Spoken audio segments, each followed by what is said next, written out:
Hello friends, welcome back to my channel. तो friends, आज की जो वीडियो है, इस वीडियो में हम साइंस के कुछ महत्वपूर्ण क्वेश्चन देखेंगे। जी हाँ दोस्तों, इस वीडियो में हमने जिन क्वेश्चनों को लिया है वह आपका जो टीआरई 2 का पेपर हुआ था उसमें जो साइंस के क्वेश्चन आए थे उन्हीं सभी क्वेश्चंस को हमने लिया है। तो फ्रेंड्स, अगर आप बिहार शिक्षक भर्ती 3.0 की तैयारी कर रहे हैं तो यह वीडियो आपके लिए बहुत ही इंपॉर्टेंट है, क्योंकि आपको हर एक टॉपिक पता होना चाहिए कि किस किस टॉपिक से प्रश्न आए थे और कौन कौन सा ऐसा टॉपिक है जो कि आपको पढ़ना चाहिए।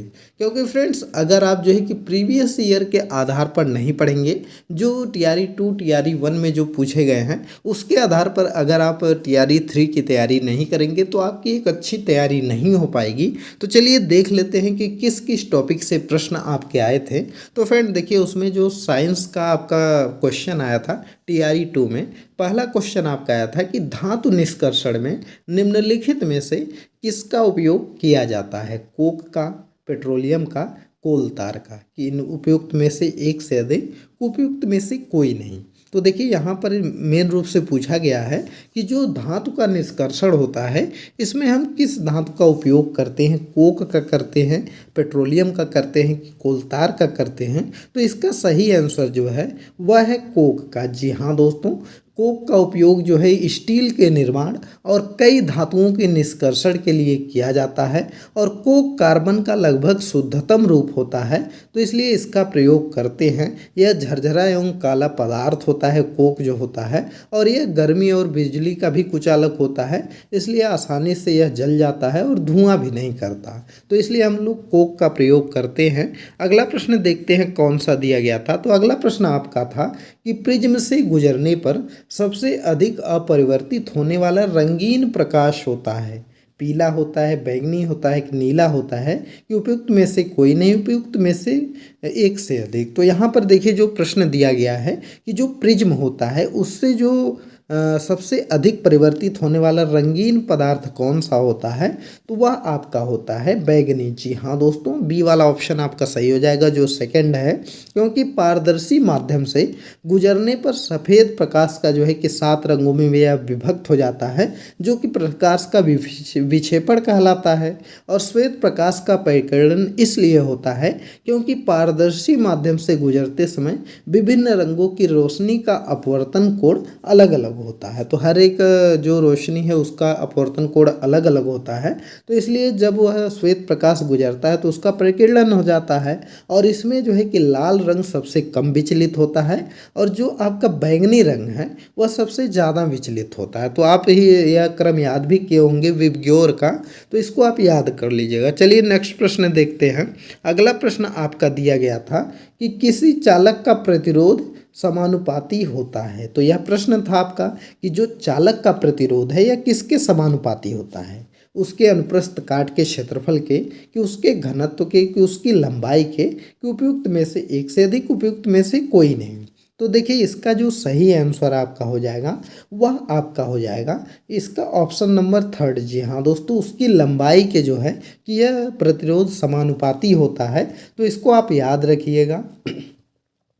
किसी भी चीज़ का जो प्रतिरोध होता है वह ऐसा गुण होता है जो किसी चालक में इलेक्ट्रॉनों के प्रवाह का प्रतिरोध करता है। मतलब कोई अगर चालक है तो उसमें जो इलेक्ट्रॉन आपके मूव करते हैं उसका जो जो उनको रोकता है उसी को प्रतिरोध बोलते हैं, और यह धारा के परिमाप को भी नियंत्रित करता है। और प्रतिरोध की एसआई इकाई अगर हम बात करें तो प्रतिरोध की एसआई इकाई ओम होती है। तो इसको आप याद रखिएगा, यह बहुत ही इंपॉर्टेंट प्रश्न है, हो सकता है कि इस बार भी आपके पेपर में आ जाए। अगला प्रश्न देखते हैं। तो अगला प्रश्न है कि माचिस की डिब्बी में रगड़ने वाली सतह पर मौजूद मुख्य रासायनिक घटक क्या है? यह चीज़ पूछा गया है कि जो माचिस की डिब्बी हम लोग रगड़ते हैं, मतलब माचिस जलाने के लिए जो हम लोग उस पर तीलियों को रगड़ते हैं, तो उस पर जो लगा रहता है वह रासायनिक घटक किसका होता है? पोटेशियम क्लोरेट होता है, फास्फोरस होता है, ग्रेफाइट होता है कि उपयुक्त में से एक से अधिक, उपयुक्त में से कोई नहीं। तो देखिए माचिस की डिब्बी पर जो हम लोग रगड़ते हैं जो लगा होता है वह फास्फोरस लगा होता है। और कभी कभी पूछ देता है कि कौन सा फास्फोरस लगा होता है, तो वह लाल फास्फोरस लगा होता है। तो इसको आप याद रखिएगा। चलिए अगला प्रश्न देख लेते हैं। माचिस की जो तीली होती है उस पर भी लाल फास्फोरस होता है, और जो बाहर लेपित जिस पर हम लोग रगड़ करके जलाते हैं उस पर भी जो है कि लाल फास्फोरस लगा होता है। अगला प्रश्न दिया था आपका कि निम्नलिखित में से कौन सा एल्कोहल पेय के लिए उपयुक्त है। मेथेनॉल है, हेक्सेनॉल है, एथेनॉल है कि उपयुक्त में से एक से अधिक, कि उपयुक्त में से कोई नहीं। तो देखिए अगर हम जो है कि अल्कोहल पीने के बारे में बात करें तो इसमें जो उपयुक्त है वह आपका एथेनॉल है। जी हाँ दोस्तों, थर्ड वाला ऑप्शन आपका सही हो जाएगा। एथेनॉल जिसको कि हम लोग एथिल अल्कोहल कहते हैं, आमतौर पर यह मादक पेय पदार्थों में पाया जाता है, क्योंकि जो आपका दारू वगैरह आता है, मतलब शराब वगैरह आता है, वह जो है कि आपका अल्कोहल ही होता है। तो इसको आप याद रखिएगा। चलिए अगला प्रश्न हम लोग देख लेते हैं। अगला प्रश्न आपका है कि किसी ईंधन की दक्षता के संदर्भ में व्यक्त की जाती है। तो कोई ईंधन है तो उसकी दक्षता हम लोग किसके संदर्भ में व्यक्त करेंगे। तो देखिए अगर कोई ईंधन है तो उसकी जो दक्षता होती है उसके कैलोरी मान के आधार पर व्यक्त की जाती है। जी हाँ दोस्तों, कोई भी कितने कैलोरी मान का है उसकी दक्षता उसी से निर्धारित की जाती है। तो इसको आप याद रखिएगा। अगला प्रश्न है कि खाने के डिब्बों पर जस्ता के बजाय टिन की परत चढ़ी होती है, क्योंकि जस्ता टिन की तुलना में महंगा होता है, टिन की तुलना में जस्ता का गलनांक अधिक होता है, टिन की तुलना में जस्ता अधिक प्रतिक्रियाशील होता है, कि उपयुक्त में से एक से अधिक, कि उपयुक्त में से कोई नहीं। तो देखिए अगर हम बात करें कि खाने के डिब्बे में जो जस्ते के बजाय हम लोग टिन का प्रयोग करते हैं वह इसलिए करते हैं क्योंकि यह जो टिन होता है यह टिन की तुलना में जस्ता जो है कि अधिक प्रतिक्रियाशील होता है। मतलब जो हम लोग खाना लाते हैं उसमें जो एलिमेंट होते हैं उनसे जो है कि टिन जो है कि जस्ता क्रिया कर सकता है, इसलिए जो है कि हम उसको टिन की परत चढ़ी होती है। तो इसलिए जो है कि टिन वाले डिब्बे में लाते हैं। तो इसको आप याद रखिएगा। अगला प्रश्न आपका था कि निम्नलिखित में से कौन सी पारंपरिक सिंचाई पद्धति नहीं है। तो इनमें पूछा गया है कि कौन सी ऐसी प्रणाली है जो कि पारंपरिक सिंचाई पद्धति नहीं है। खंदक प्रणाली, चेन प्रणाली, ड्रिप प्रणाली, के उपयुक्त में से एक से अधिक, के उपयुक्त में से कोई नहीं। तो देखिए अगर हम इसमें पारंपरिक सिंचाई पद्धति नहीं के बारे में बात करें तो वह आपका ड्रिप प्रणाली है। जी हाँ दोस्तों, आजकल आप देखे होंगे कि ज़्यादातर जो है कि लोग जोर दे रहे हैं, सरकारें भी जोर दे रही हैं कि ड्रिप सिंचाई के माध्यम से खेती किया जाए। यह जो ड्रिप सिंचाई होती है, चलिए इसके बारे में जान लेते हैं। तो जो ड्रिप सिंचाई होती है इसमें क्या होता है कि खेत में पाइप बिछ जाती है, हर एक पौधे के पाइप लगी होती है, और वहाँ पाइप हर एक पौधे के पास थोड़ा थोड़ा उसमें छिद्र होता है, और उसी के थ्रू जो है कि पाइप खेत में पानी छोड़ा जाता है, और बूंद बूंद करके पेड़ के पौधे के पास में पानी गिरता है। पूरा खेत जो है कि पानी से नहीं भरना पड़ता। तो इसी को हम लोग जो है कि आधुनिक सिंचाई पद्धति भी बोलते हैं, और इस तरीके से पानी की काफ़ी ज़्यादा बचत होती है। मतलब इस तरीके से करने पर करीब 70 से 80% पानी की बचत हो जाती है। जो एक्स्ट्रा पानी जो है कि लगता था वह नहीं लगता है, और काफ़ी कम टाइम भी लगता है, क्योंकि अगर आप एक बार सेट कर लेंगे खेत में तो बस आपको मोटर ऑन करना रहेगा और सभी पौधों के पास जो है कि पानी चला जाएगा। जबकि जो हम लोग पारंपरिक सिंचाई करते हैं उसमें क्या होता है कि लेबर खर्च भी ज़्यादा आता है, और उसमें टाइम भी लगता है, और पानी की भी बर्बादी होती है। तो इसलिए थर्ड ऑप्शन आपका सही है। अगला प्रश्न हम लोग देखते हैं। अगला प्रश्न आपका दिया गया है कि मानव गुर्दे की कोशिका में लिंग गुणसूत्रों की संख्या कितनी होती है। तो देखिए अगर हम मानव गुर्दे की कोशिका की बात करें तो इसमें जो लिंग गुणसूत्र होते हैं, एक जोड़ी होते हैं कि दो जोड़ी होते हैं, तीन जोड़ी होते हैं, कि उपयुक्त में से एक से अधिक, कि उपयुक्त में से कोई नहीं। तो देखिए अगर हम जो है कि मानव गुर्दे की कोशिका में लिंग गुणसूत्रों की बात करें तो यह आपके होते हैं एक जोड़ी। जी हाँ दोस्तों, मनुष्य में पाए जाने वाले जो 23 जोड़े गुणसूत्र होते हैं उसमें से 22 जोड़े पुरुषों और महिलाओं में दोनों में बिल्कुल समान होते हैं, और एक जो 23वां जोड़ा होता है यही अलग होता है। जो मनुष्य में होता है वह यक्ष वायु होता है और मादा में यक्ष यक्ष होता है, और इसी के आधार पर जो है कि लिंग का निर्धारण भी होता है। तो इसको आप याद रखिएगा, ऑप्शन नंबर फर्स्ट आपका सही है। अगला प्रश्न हम लोग देख लेते हैं। अगला प्रश्न है कि मानव कान का श्रवण प्रयास कितना होता है। यह तो शायद आपको याद ही होगा कि जो मानव कान का श्रवण प्रयास होता है वह 20 हर्ट्ज से लेकर 20,000 हर्ट्ज तक होता है। तो यह काफ़ी नॉर्मल प्रश्न हो गया। यह भी आपके TRE 2 के पेपर का है क्वेश्चन, और यह देखिए आया हुआ था। चलिए अगला प्रश्न हम लोग देख लेते हैं। अगला प्रश्न हम लोग देखेंगे तो यहाँ पर देखिए कि निम्नलिखित में से किसमें उच्चतम ऊर्जा होती है। नीले प्रकाश में, लाल प्रकाश में, पीला प्रकाश में, उपयुक्त में से एक से अधिक, उपयुक्त में से कोई नहीं। तो देखिए अगर हम इसमें बात करें कि किसमें जो है कि सबसे ज़्यादा जो है कि ऊर्जा होती है तो वह आपकी होती है नीला प्रकाश में। जी हाँ दोस्तों, नीले प्रकाश में जो है कि ऊर्जा सबसे ज़्यादा होती है, और यहाँ पर जो है कि लगभग इसकी ऊर्जा की अगर हम बात करें तो जो तरंग दैर्घ्य नीले प्रकाश की होती है वह 450 से लेकर के 495 के बीच में होती है। तो इसको आप याद रखिएगा, 495 मतलब नैनोमीटर में होती है, तो इस चीज़ को याद रखिएगा। अगला प्रश्न हम लोग देख लेते हैं कि यह देखिए दिया गया कि पेंसिल लेड में बनाने के लिए किस पदार्थ का प्रयोग किया जाता है। सल्फर का, सिलिकॉन का, ग्रेफाइट का, कि उपयुक्त में से कोई नहीं, कि उपयुक्त में से एक से अधिक। तो देखिए पेंसिल का जो लेड हम लोग बनाने के लिए प्रयोग करते हैं, मतलब जो पेंसिल से हम लोग लिखते हैं तो जो उसका नोक होता है वो किसका बना होता है, तो वह आपका ग्रेफाइट का बना होता है। जी हाँ दोस्तों, ग्रेफाइट का उपयोग हम लोग पेंसिल लेड बनाने के रूप में करते हैं।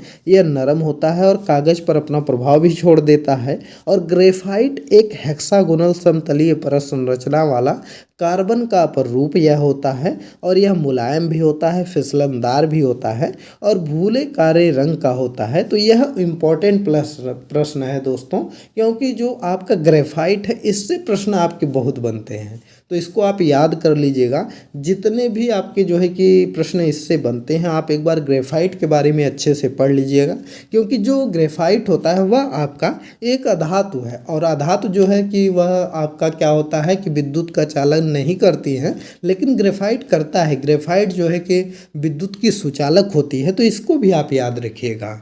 चलिए नेक्स्ट प्रश्न देखते हैं। अगला प्रश्न आपका है कि प्रकाश की एक किरण दर्पण पर 30 अंश के कोण पर आपतित हो रही है, अभिलंब और परावर्तित किरण के बीच कितने अंश का कोण बनाएगी। तो इसमें यह देखिए पूछा गया था कि मान लीजिए कोई ऐसे क्षैतिज तल है और इस पर जो है कि कोई ऐसे किरण पड़ रही है और यहाँ से निकल जा रही है, तो यहाँ से यह अभिलंब और क्षैतिज तल के बीच जो है कि यह कोण बना रही है। तो पूछा जा रहा है कि यह जो कोण है यह 30 अंश के साथ बना रहा है, तो इस कोण को पूछा गया है कि कितने अंश का बनाएगी। तो यह आपका 60 अंश का डबल जो है कि हो जाएगा, 60 अंश का कोण जो है कि बनाती है, तो इसको याद रखिएगा। चलिए अगला प्रश्न देखते हैं। तो अगला प्रश्न आपका है कि आहार नली की दीवारों के संकुचन और विस्तार की गति कितना होती है कहलाती है। इसमें पूछा गया है कि जो आहार नली की दीवारों का संकुचन और विस्तारण होता है वह कितना होता है। तो देखिए अगर हम आहार नली के संकुचन और विस्तारण की बात करें तो उसको हम लोग क्रमाकुंचन बोलते हैं, तो इसको आप याद रखिएगा। क्रमाकुंचन किसको बोलते हैं, जो आहार नली की दीवारें संकुचित होती हैं, तो इसको आप लोग याद रखिएगा। अगला प्रश्न आपका दिया गया है कि मस्तिष्क के कौन से भाग रक्तचाप को नियंत्रित करते हैं। तो अगर हम मस्तिष्क के रक्तचाप की बात करें तो यह रीढ़ की हड्डी, खोपड़ी, हाइपोथैलेमस नियंत्रित करते हैं, कि कार्ड, खोपड़ी, सेरिब्रम नियंत्रित करते हैं, कि पोस्ट मेंडुला, सेरिब्लम नियंत्रित करते हैं, कि उपयुक्त में से एक से अधिक, उपयुक्त में से कोई नहीं। तो देखिए अगर हम मस्तिष्क के भाग की बात करें तो जो रक्तचाप को आपके नियंत्रित करते हैं यह आपके करते हैं, यह करते हैं आपके सेरिब्लम करता है, साथ ही में जो पोन्स होता है वह करता है, और मेडुला करता है। तो ऑप्शन नंबर 3 हो जाएगा, पोन्स आपका करता है, मेडुला करता है, और जो सेरिब्लम है वह करता है। तो इसको आप याद रखिएगा। यह जो शरीर की कई स्वचालित कार्यों को भी नियंत्रित करता है, जैसे सांस लेना, हृदय गति, रक्तचाप निकलना, पाचन, पलक झपकाना, यह सब जो काम है यह मेडुला ऑब्लांगेटा का और जो है कि यह सेरिब्लम का, पोन्स का, यह सब मिलकर करते हैं। तो इसको आप याद रखिएगा। तो फ्रेंड्स यह इम्पोर्टेंट प्रश्न थे जो कि आपके TRE 2 में पूछे गए थे। तो फ्रेंड्स इस वीडियो को देखने का उद्देश्य आपका यही होना चाहिए कि जिन जिन टॉपिक से आपके TRE 2 में प्रश्न आए थे उन सभी टॉपिक को आपको पढ़ लेना है। जी हाँ दोस्तों, जैसे देखिए यहाँ पर यह 15वां क्वेश्चन जो आया है यह आपका मस्तिष्क वगैरह के बारे में पूछा गया है। तो आपको मस्तिष्क के बारे में अच्छे से पूरा पढ़ लेना है। और वहीं पर अगर हम बात करें तो यहाँ पर देखिए 14वें नंबर में पूछा गया है कि आहार नली की दीवारों के बारे में पूछा गया है। तो जो आपका पाचन तंत्र होता है, आहार नली है, उसके बारे में अच्छे से आपको पढ़ लेना है, उससे प्रश्न आपके बन सकते हैं। और यहाँ पर देखिए जैसे दिया गया है कि प्रकाश की, तो यहाँ पर अपवर्तन वाला जो चैप्टर है कि जो दर्पण वाला चैप्टर है उसको आपको अच्छे से पढ़ना है कि दर्पण से भी आपका एक प्रश्न आएगा। साथ ही में यहाँ पर देखेंगे तो यहाँ पर जो धातु अधातु वगैरह हैं, सुचालक है, कुचालक है, उससे प्रश्न बना है। तो इस टॉपिक को भी आपको पढ़ना है। वहीं पर आप यहाँ देखेंगे तो यहाँ पर देखिए कि यह जो सातों रंग में परिवर्तित होता है, तरंग धैर्य हो गया और उसके बाद जो है विचलन हो गया, ये सब आपको थोड़ा सा नॉर्मल बस आपको पढ़ना है। देखिए अगर आप PRT की तैयारी कर रहे हैं, मतलब 1 to 5 के लिए पढ़ रहे हैं, तब आपको नॉर्मल चीज़ें पढ़नी है, मतलब जनरल भौतिकी आपको आना चाहिए। वहीं पर अगर आप 6 to 8 की तैयारी कर रहे हैं और साइंस स्ट्रीम से हैं, मतलब आपको विज्ञान का पेपर देना है, तब इन सभी टॉपिक को आपको डीप में पढ़ना है। बाकी अगर आप सिर्फ जो है कि आपका जो 40 नंबर का आता है उसमें साइंस आएगा तो आप नॉर्मल पढ़ लीजिएगा। तो इसी तरह से आप सभी प्रश्नों को देख लीजिए कौन कौन से टॉपिक से आपके प्रश्न आए थे और उन सभी टॉपिक को आपको अच्छे से कवर कर लेना है। अगर देखिए फ्रेंड्स 14 प्रश्न, यह जो 15 प्रश्न हमने कराया, इसमें से अगर आप सभी टॉपिक को पढ़ लिए अच्छे से तो इतने गारंटी है कि TRE 3 में जो प्रश्न आपका आएगा उसमें से 14 में से या 15 में से आप 10 से 12 क्वेश्चन ऑटोमेटिक सही कर लेंगे, क्योंकि इन्हीं सभी टॉपिक से रहता है। बस जो है कि वह क्वेश्चन ना हो करके थोड़ा सा अलग हो जाता है, टॉपिक वही रहती है। तो फ्रेंड्स चलिए मिलते हैं अगली एक नई वीडियो में।